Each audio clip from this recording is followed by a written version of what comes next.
মুর্শিদাবাদ জেলা বই মেলায় ধর্মীয় ভাবাদর্শের বই সর্বাধিক বিক্রি হচ্ছে। গত 9 ডিসেম্বর থেকে গতকাল পর্যন্ত গোরক্ষপুর গীতা প্রেস, রামকৃষ্ণ মিশনের নিজস্ব প্রকাশনা স্টল ছাড়াও সনাতন ধর্ম সম্পর্কিত বুক স্টলগুলিতে ভিড় ছিল চোখে পড়ার মতো।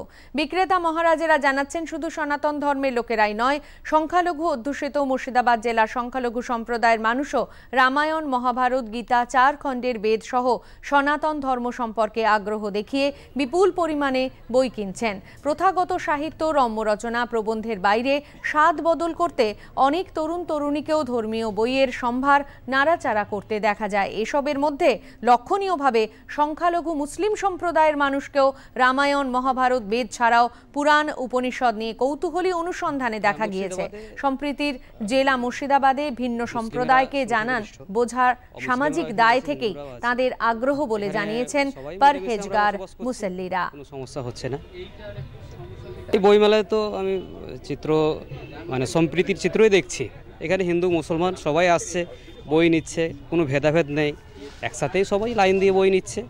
গীতা এবছর একটা ভালো সাংকর ভাষ্য বিক্রি হয়েছে। গীতা, বিশেষ করে ছোট গীতাটা সবাই চাইছে পকেটে করে রাখতে, কোথাও যাচ্ছে গিয়ে একটু গীতার দুটো শ্লোক পড়ে নেই। ছোট পকেট গীতা প্রচুর বিক্রি হয়েছে এবছর। ধর্ম আমাদের সকলের, বইমেলা আমাদের সকলের। ধর্ম আপাপন যা আছে আছে আমাদের নিজস্ব। আর বইমেলাতে আমরা বই কিনবো, বিভিন্ন ধর্মের সম্বন্ধে জানবো। কেননা আমি যেটা মনে করি, মনুষ্যত্ব বিসর্জন দিয়ে কোনো ধর্ম হয় না। মনুষ্যত্বটা আগে।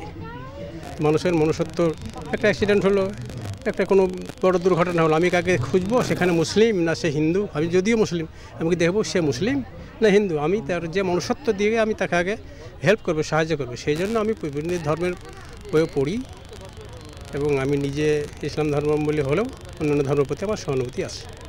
এইগুলোর দিকে মানুষ এগিয়ে আসছে। ধর্মমতগুলোর যে এক একটা গণ্ডি আর কি, সেই থেকে বেরিয়ে আসছে সবাই, এটা ভালো।